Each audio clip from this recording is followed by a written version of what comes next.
La réputation, on sait ce que c'est.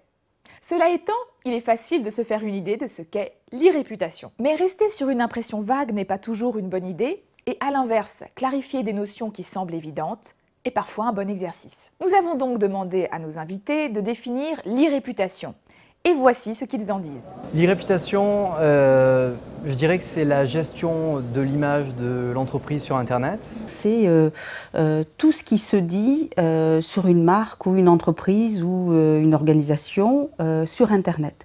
Donc toutes les informations qui se diffusent sur ces supports. C'est un terme qui est un peu galvaudé, dans lequel on peut mélanger à la fois des aspects qui sont plus liés à la notoriété, d'autres qui sont plus liés finalement à l'expérience client proprement dite. C'est surtout un mot sur lequel tout le monde s'est entendu, c'est-à-dire que ça veut bien dire ce que ça veut dire. On parle de réputation numérique. C'est est-ce que j'ai une bonne ou une mauvaise image auprès du grand public. Ça va de la gestion de son image au sein des médias, mais également sur le web social, sur le web communautaire. Peut-être qu'avant de parler de e-réputation, on peut peut-être parler de réputation. Parler de la réputation, c'est amener à parler de la confiance qu'on peut avoir en une personne et donc par extension en une entreprise. Donc la manière avec laquelle on peut mesurer cette confiance. Alors la réputation, par définition, c'est une notion qui est très ancienne et très vieille, hein, puisque ça fait appel à ce que l'on appelle dans le offline la rumeur. Avant Internet, la surveillance existait déjà sur les anciens médias, à savoir la presse, la radio, la télé. Par contre, l'Internet a fait exploser ce phénomène-là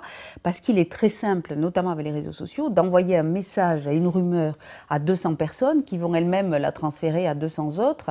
Et donc très vite, on en arrive à des milliers, voire des millions d'individus qui sont informés de cette rumeur-là. Il y a une activité d'identification de public, de stakeholders, vraiment de gens, de parties prenantes.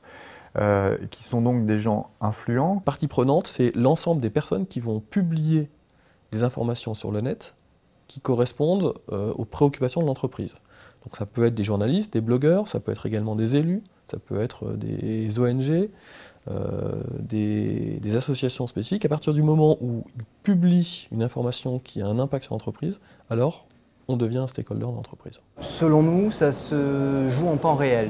C'est-à-dire que c'est important de monitorer ce qui est dit aujourd'hui sur Internet parce que c'est ce qui sera demain dans les résultats de recherche Google. Et c'est ça, la réputation, la e-réputation, c'est finalement c'est ce que Google en ressort et ce que nous allons en retirer. Et donc la e-réputation, c'est la manière avec laquelle on peut mesurer la somme des perceptions de ces parties prenantes vis-à-vis de l'entreprise. C'est intéressant d'aller regarder ce qui se dit sur l'Internet, mais ce qui est intéressant, c'est aussi par rapport à des responsables qui gèrent des médias et qui gèrent l'ensemble de la communication de la marque, c'est de voir si cette e-réputation, elle est décalée par rapport à la réputation offline de la marque pour avoir une cohérence globale en termes de médias.